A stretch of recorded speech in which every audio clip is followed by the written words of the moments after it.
হাদিসের কিতাব খুলবেন আর এই নামটা পাবেন না, হবে না। হাদিসের কিতাব খুলবেন, এই নামটা পাবেনি। সুবহানাল্লাহ। অথচ নবীর সাথে মাত্র 3 বছর ছিলেন। কয় বছর? নবীর 3 বছরের ছাত্রের নামটা হাদিসের কিতাবে সবচেয়ে বেশি পাওয়া যায়, মাত্র 3 বছর। ঘটনা কি? 3 বছর বুখারীর বর্ণনা আসছে, উনি নিজেই বলেন আমি রাসূলের সাথে 3 বছর ছিলাম ছাত্র হিসাবে।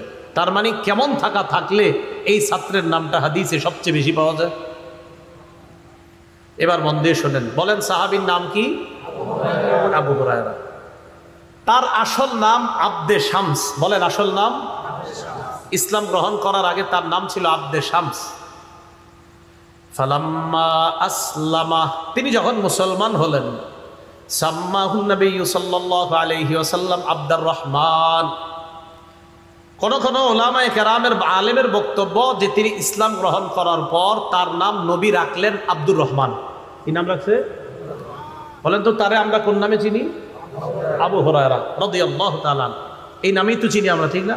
আচ্ছা, এটা হলো তার ডাক নাম। বলেন কি নাম? এখন ঘটনা হলো ওনার এই ডাক নাম আবু হুরায়রা হয়ে গেল কেমনে? আবু হুরায়রা অর্থ ছোট বিড়ালের পিতা। বলেন আবু হুরায়রা অর্থ কি? ছোট বিড়ালের পিতা। হ্যাঁ, এই নাম কিভাবে হলো? এটাও হাদিস থেকে জানি আমরা। তিরমিজি শরীফের বর্ণনা 3840 নম্বর হাদিস, 3840। এই হাদিসের বর্ণনাকারী আব্দুল্লাহ ইবনে রাফি' রাহমাতুল্লাহি আলাইহি, তিনি বলেন কুলতু লি আবি হুরায়রা রাদিয়াল্লাহু তাআলা আন লিমা কুন্নিতা আবা হুরায়রা। আবু হুরায়রা রাদিয়াল্লাহু তাআলা আনহুকে আমি জিজ্ঞাসা করলাম, আপনার ডাক নাম আবু হুরায়রা কেমনে হলো?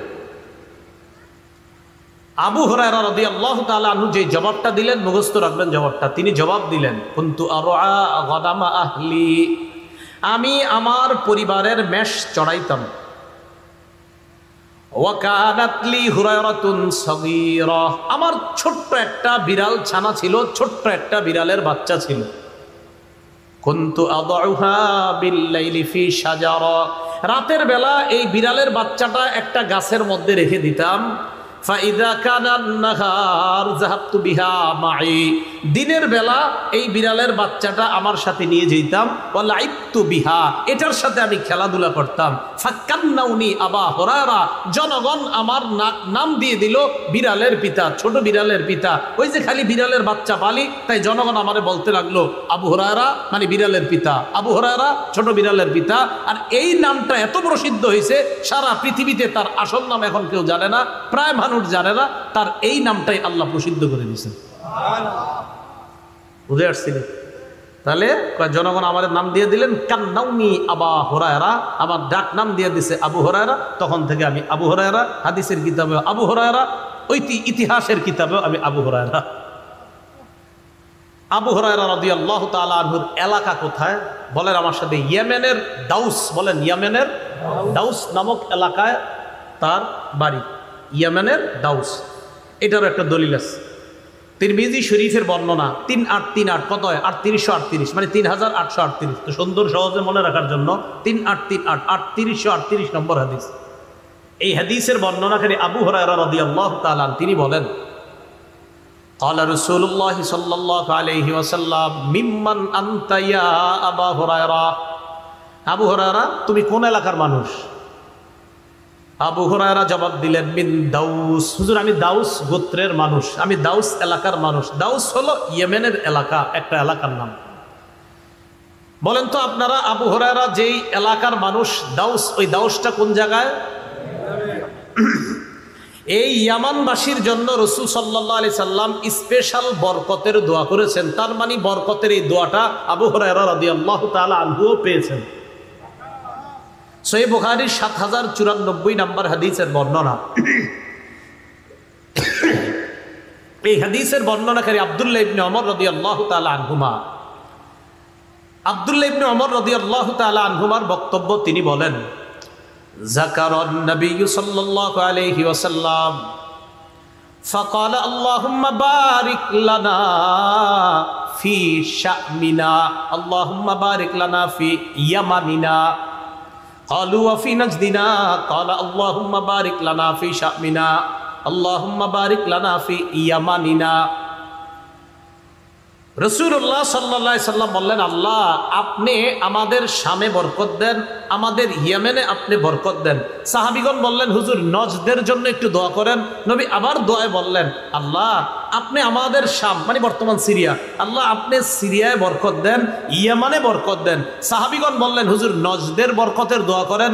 নবীজি তৃতীয়বার বলার পর বললেন, হুনাকা জালাজিলি ওয়াল ফিতান, আরে নজদের মধ্যে প্রচুর পরিমাণ ভূমিকম্প হবে, ফিতনা হবে, বালা মুসিবত আসতে থাকবে, অবিহা ইয়াতলু করনু শায়তান, আর সেখান থেকে শয়তানের শিং উদিত হবে। এজন্য সেই এলাকার জন্য দোয়া করলেন না। বুঝাইতে চাইলাম আবু হুরায়রা রাদিয়াল্লাহু তাআলা আনহু যে এলাকার, সেই এলাকার বরকতের দোয়া কে করেছেন? নবীজি। খুব মন দিয়ে বুঝলে আশা করি কেউ আপনাদেরকে ইনশাল্লাহ কথাবার্তা যদি বলে অন্তত বলতে পারবেন যে যেই মানুষটার এলাকার বরকতের দোয়া নবী করলেন, এই মানুষটার সমালোচনা তুমি কিভাবে করো। এই তো গেল তার এলাকা। এবার আসেন তার খাদ্য। আবু হুরায়রা রাদিয়াল্লাহু তাআলা আনহুর খাদ্য, এই খাদ্যে যেন বরকত হয় এই দোয়াও নবী করছেন। তিরমিজি শরীফের বর্ণনা 3839 মানে 3839 এই হাদিসের মধ্যে আসছে,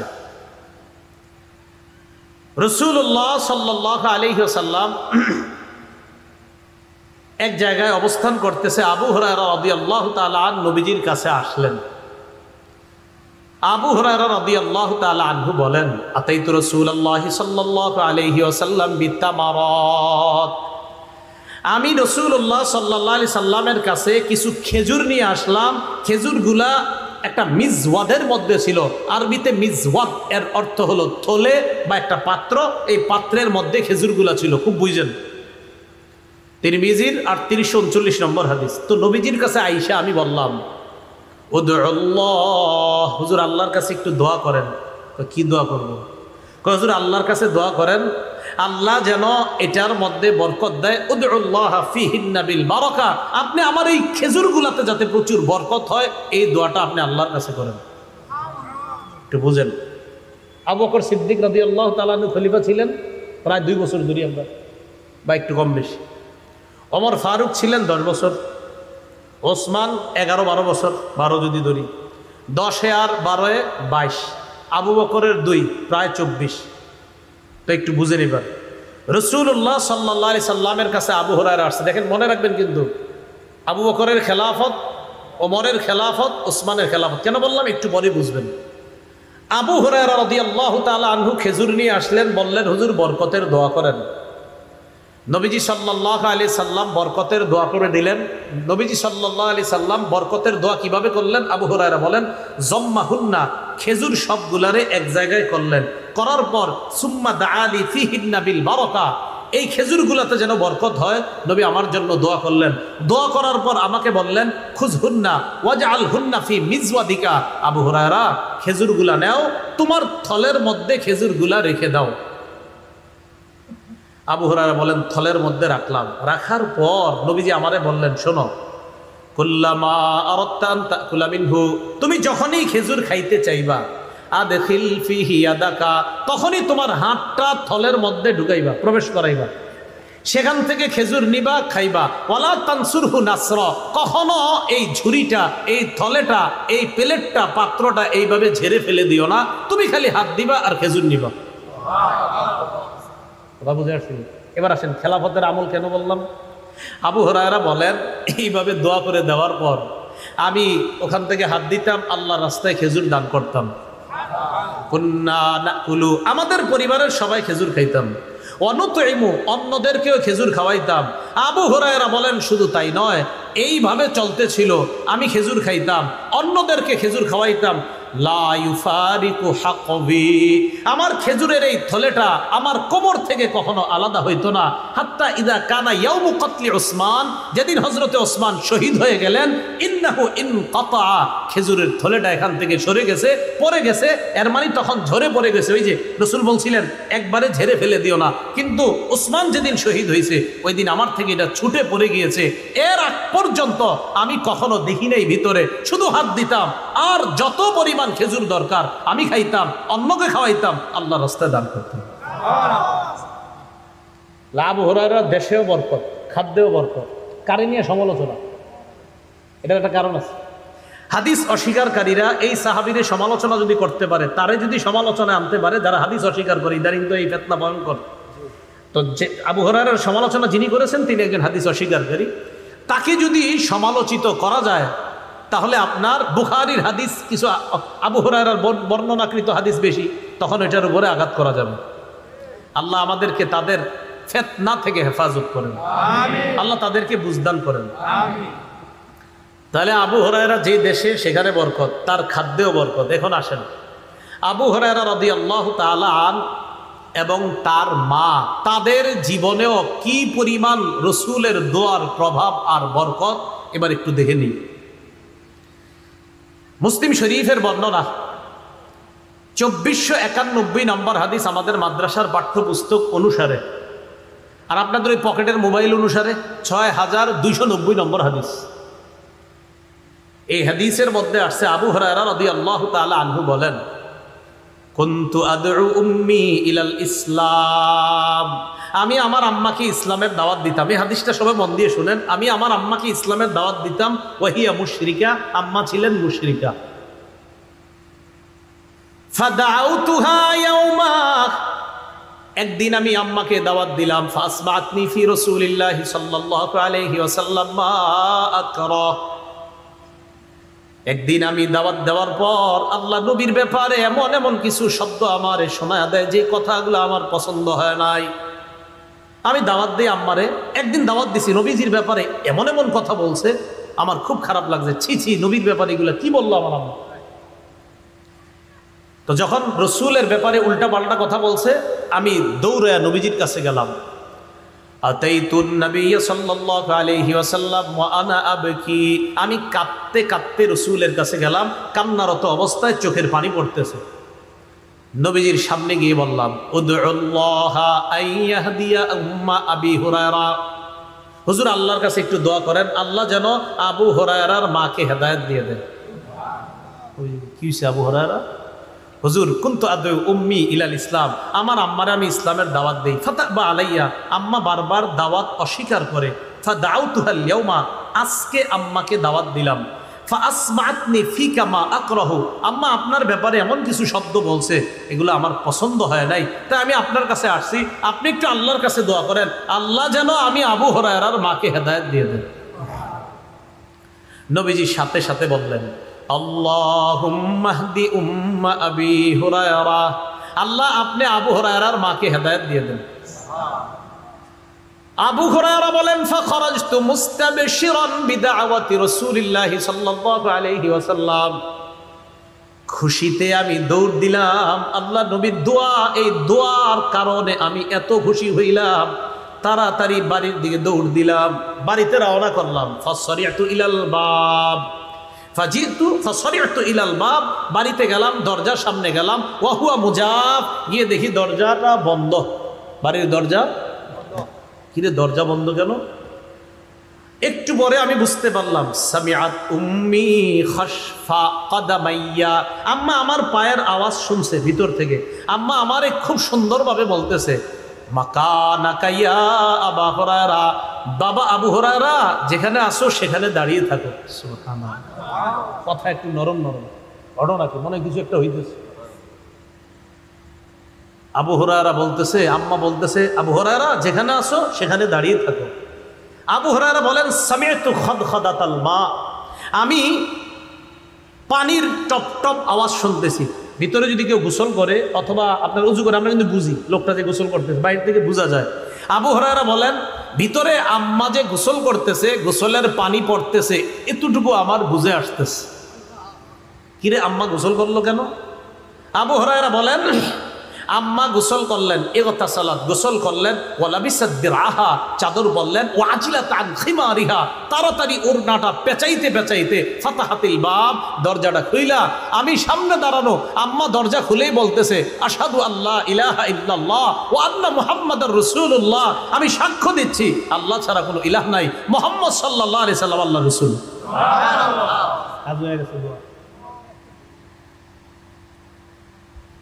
তো যেই সাহাবী আর তার মা এই অবস্থা হয়েছে, এবার দেখেন পুরাটা শেষ হয়নি। আবু হুরায়রা যখন মা এটা বলছে, ঘরে না ঢুইকা আবার দৌড় নবীজির কাছে। আগের বার দৌড় দিছে, যাওয়ার পরে কি অবস্থায় ছিল? চোখে পানি। আবু হুরায়রা বলেন, আজকে যে আমি গেলাম, এই যে এখন যে আবার গেলাম আম্মার সামনে থেকে, ও আনা আবকি মিনাল ফারাহ, এখনো কাঁদতেছি। তবে এটা খুশির কান্না। আগে গেছি কাঁদতেছি, এখনো কাঁদতেছি, এটা খুশির কান্না। আমি নবীজির কাছে গিয়ে বললাম, ইয়া রাসূলুল্লাহ, সুসংবাদ গ্রহণ করেন, ইস্তাজাবাল্লাহু দাওয়াতাক, আল্লাহ আপনার দোয়া কবুল করেছেন। ওয়া হাদা উম্মা আবি হুরায়রা, আবু হুরায়রার মাকে আল্লাহ হেদায়েত দিয়েছে। নবীজি হামিদাল্লাহ, আল্লাহর প্রশংসা করলেন, ওয়াসনা আলাই, এবং আল্লাহর শুকরিয়া আদায় করে প্রশংসা সুলভ কিছু বাক্য বললেন। আবু হুরায়রা রাদিয়াল্লাহু তাআলা আনহু বলেন, ইয়া রাসূলুল্লাহ, আরেকটা আবদার ছিল আপনার কাছে। কি আবদার? তোমার আম্মা মুসলমান হয়েছে, আর কি? উদউল্লাহ, হুজুর আল্লাহর কাছে আরেকটা দোয়া করেন। কি? উদউল্লাহ আইয়ু হাব্বিবানি আনা ওয়া উম্মি ইলা ইবাদিহিল মুমিনিন ওয়া ইউহাব্বিবাহুম ইলাইনা। ইয়া রাসূলুল্লাহ, আল্লাহর কাছে আপনি দোয়া করেন, আল্লাহ যেন আমাকে আর আমার মাকে পুরা দুনিয়ার সমস্ত ইমানদারদের কাছে ভালোবাসার পাত্র বানায়া দেয়। হুজুর আল্লাহর একটু বলেন, আমাকে আর আমার আম্মাকে আল্লাহ যেন গোটা জগতের সব মুমিনদের কাছে মহব্বতের পাত্র বানায় দেয়। এই জন্য ওলামায়ে কেরামদেরকে জিজ্ঞাসা করবেন, আবু হুরায়রা রাদিয়াল্লাহু তাআলা আনহুর নামটা ওলামায়ে কেরাম আমরা সবাই যখন পড়ি এত শ্রদ্ধার সাথে, এত একটা ভালো লাগা কাজ করে কেন? ওই যে নবী আল্লাহর কাছে দোয়া করছে। তো নবীজি আল্লাহরে কি সুন্দর করে বলছে দেখেন, আল্লাহুম্মা হাব্বিব উবাইদাকা হাদা ইয়ানি আবু হুরায়রা ওয়া উম্মা ইলা ইবাদিকাল মুমিনিন। আল্লাহ, আপনি আপনার এই ছোট বান্দাটা, আবু হুরায়রাকে বলতেছে ছোট বান্দা, নিজের ছাত্রকে ছোট বান্দা একটা মানুষ কখন বলে? মা, মোহাব্বত কি পরিমাণ! আল্লাহ, আপনি আপনার এই ছোট বান্দা আবু হুরায়রা আর তার মাকে গোটা দুনিয়ার মুমিন যারা আছে আপনার মুমিন বান্দা তাদের কাছে প্রিয় পাত্র, ভালোবাসার পাত্র বানায় দেন। হাদিস শেষ হয়নি। আবু হুরায়রা রাদিয়াল্লাহু তাআলা আনহু বলেন, ফামা খুলিকা মুমিনুন ইয়াসমাউ বি ওয়া লা ইয়ারানি ইল্লা আহাব্বানি।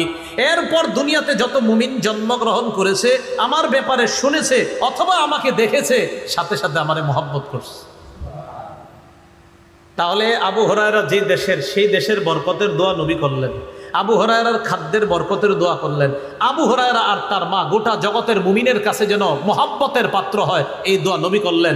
ও পৃথিবীর মুসলমান, কিভাবে একজন মুমিন হয়ে আমি আপনি, যে আবু হুরায়রা রাসূলে আল্লাহর কাছে বললেন তাকে ভালোবাসার পাত্র বানায়া দেন, আমরা দোয়া করব যারা না বুঝে তার সমালোচনা করে আল্লাহ তাদেরকে হেদায়েত দান করে যেন ইমানের পথে নিয়ে আসে।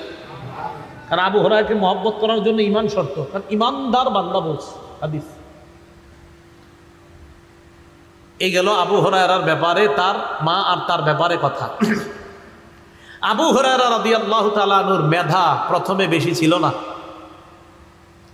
ওনার বর্ণনাকৃত হাদিসের সংখ্যা 5374টা। এটা 5374টা। মাত্র 3 বছর ছাত্র ছিলেন, কিন্তু এত পরিমাণ হাদিস বর্ণনা করা দেখা খুব সাহাবীরাও অবাক হয়ে গেছেন। সাহাবীরা, আমরা তো অবাক হই, সাহাবীরাও অবাক হয়েছে। এখন শুনেন, ওনার মেধা এত বেশি ছিল না শুরুর দিকে। মুসলিম শরীফের 2492 নম্বর হাদিস, আর ওই যে মোবাইল অনুযায়ী 6291 নম্বর হাদিস। এই হাদিসের বর্ণনা আবু হুরায়রা রাদিয়াল্লাহু তাআলা আনহু বলেন, ইন্নাকুম তাজউমুনা আন্না আবু হুরায়রা ইউকসিরুল হাদিস আন রাসূলিল্লাহি সাল্লাল্লাহু আলাইহি ওয়াসাল্লাম। তোমরা মনে করো আবু হুরায়রা আল্লাহ রাসূল থেকে এত পরিমাণ হাদিস কিভাবে বর্ণনা করলো, এটা তোমাদের অনেকের ধারণা। যেমন আমরাও চিন্তা করি আবু হুরায়রা মাত্র 3 বছরের ছাত্র, এত হাদিস কিভাবে? তো ওই যুগেও এরকম ছিল। আবু হুরায়রা বলেন, শোনো তোমরা, ইন্নী কুনতু রাজুলান মিসকিনা, আমি ছিলাম একজন অসহায় মানুষ। আমি একজন অসহায় মানুষ ছিলাম। কানাল মুহাজিরুনা ইয়াশগুলুকুমুস সাকু বিল আসওয়াক, মুহাজিররা বাজারে ব্যবসা বাণিজ্য নিয়ে ব্যস্ত থাকতো। ওয়া কানাতিল আনসার ইয়াশগুলুকুমুল কিয়ামু আলা আমওয়ালিহিম, আনসাররা তাদের ক্ষেত খামারের ফসল ইত্যাদি এই সমস্ত সম্পদ রক্ষণাবেক্ষণে তারা ব্যস্ত ছিল। মুহাজিররা বাজারে ব্যবসা বাণিজ্যে ব্যস্ত থাকতো, আনসাররা সম্পদ রক্ষণাবেক্ষণ করতে ব্যস্ত থাকতো। আর আমি আবু হুরায়রা অসহায় মানুষ, যেহেতু আমার কোনো কাজ নাই, আমি সারাক্ষণ রাসূলের সাথে থাকতাম। একদিন নবীজি বললেন কি, নবীজি সাল্লাল্লাহু আলাইহি সাল্লাম একদিন বললেন, মাইয়াবসুতু সাওবা, এই কে আছে তার কাপড় বিছায়া দিবে? একদিন বললেন, কে আছে তার কাপড়টা বিছায়া দিবে?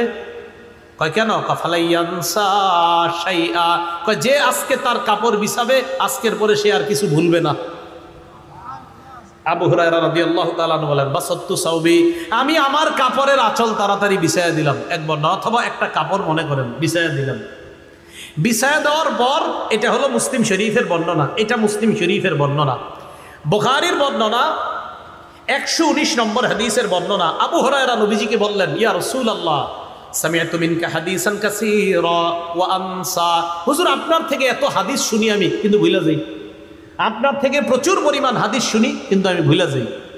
নবীজি বললেন, উবসুত রিদাআক, আবু হুরায়রা তোমার চাদরটা বিছাও। আবু হুরায়রা বলেন, আমি আমার চাদরটা বিছাইলাম। সবাই তাকান, মনে করেন এটা চাদর। বিছাইলাম, বিছানোর পর আমার দুই হাতের দিকে তাকাইতে হবে। চাদর বিছানোর পর, চাদর বিছানোর পর গরফা বিয়াদাইহি, নবীজি দুই হাত দিয়ে এইভাবে কি জানি ঢাললেন, কিছু না, কিন্তু হাতে কিচ্ছু নেই, এরকম করছে। এইভাবে করার পর নবী বললেন, আবু হুরায়রা জুম্মু, এটা পেঁচাও।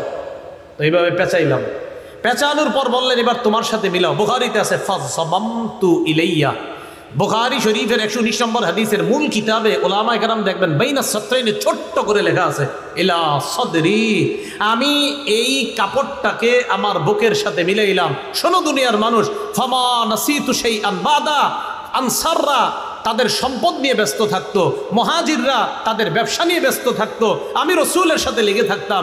রসুল একদিন চাদরে কি দিলেন তাও জানি না, বললেন চাদর বুকের সাথে মিলাও, আমি মিলাইলাম। ফামা নাসিতু শাইআন বাদা, ওই দিনের পরে আমি আর কোনো কিছু ভুলি না।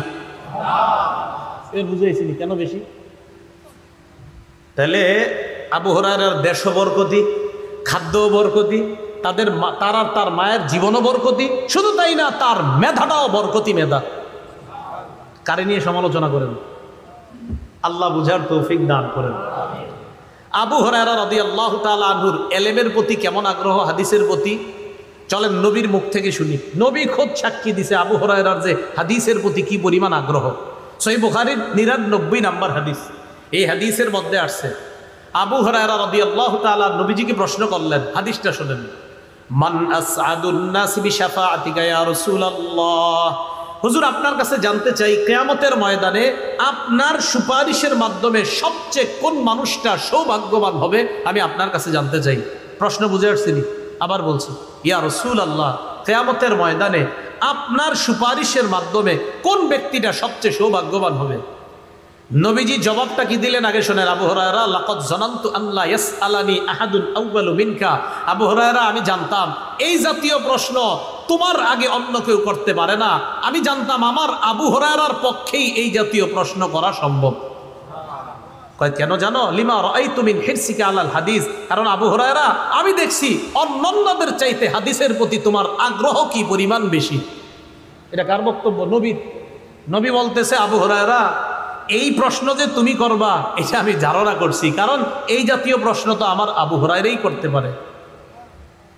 এবার নবীজি বললেন, আবু হুরায়রা, আসআদুন নাস বিশাফাআতি ইয়াউমাল কিয়ামা মান ক্বালা লা ইলাহা ইল্লাল্লাহ খালিসান মুখলিসান বিকলবিহি আও বিন, যদি ইখলাসের সাথে লা ইলাহা ইল্লাল্লাহ পড়ে, এই ব্যক্তি কিয়ামতের ময়দানে আমার সুপারিশের মাধ্যমে সৌভাগ্য অর্জন করবে, সবচেয়ে সৌভাগ্যবান বান্দা হয়ে যাবে। তো আবু হুরায়রা রাদিয়াল্লাহু তাআলা আনহুর হাদিসের প্রতি আগ্রহ, এটা রাসূল সাল্লাল্লাহু আলাইহি সাল্লাম বলে দিলেন যে সাহাবীর দেশের মধ্যেও বরকত, যে সাহাবীর খাদ্যে বরকত, যে সাহাবীর জীবন তার মায়ের জীবনও বরকতি জীবন, যে সাহাবীর মেধাটাও বরকতি মেধা, যে সাহাবীর হাদিসের প্রতি আগ্রহের সাক্ষী খুদ রাসূল সাল্লাল্লাহু আলাইহি সাল্লাম দিয়েছেন, হাদিসের ক্ষেত্রে তাকে সমালোচনা করার অর্থ হলো নিঃসন্দেহে গোপনে কোনো ষড়যন্ত্র আছে। কেন তাকে কোন ধরনের বক্তব্য তাকে কেন টার্গেট করা হবে, এটা আমি গতকালকের যখন ওই ভিডিও বক্তব্য দেখলাম, আমি আপনাদের সামনে বলতেও পারছি না কি বাংলাটা বলছে তার সামনে। আল্লাহ আমাদেরকে হেফাজত করেন। সাহাবীরা কার নির্বাচিত বান্দা? সাহাবীগণের প্রতি সন্তুষ্ট কে?